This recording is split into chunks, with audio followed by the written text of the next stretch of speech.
partnership between USW and South Wales Police has been a long-standing partnership. We work quite closely with USW with regards to the professional policing degree, whereby myself and my team and other members of South Wales Police often visit USW sites, assist with various different elements of the degree. So for instance, we'll attend and undertake and assist with presentation assessments.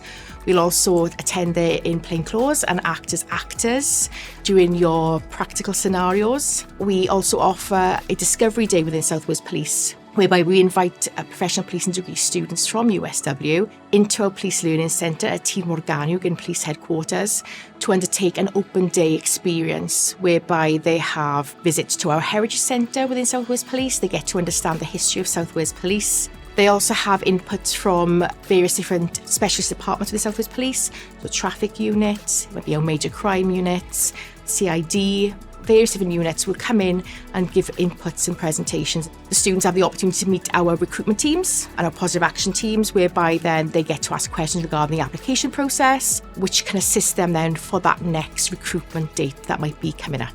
The experience that a student would undertake within USW as a professional policing degree student is very important because they do have lecturers there and trainers there who are experienced practitioners in policing. That is a massive, massive advantage as a student coming and joining South Wales Police and undertaking the initial training course and becoming a competent police officer. There's a lot of facilities within USW, for instance, the Hydra Suites, the practicals that you undertake as well as students within USW. You've got your stop search practicals. But again, joining South Wales Police then with that experience, with that knowledge as a student, is going to benefit you massively when you join the organisation.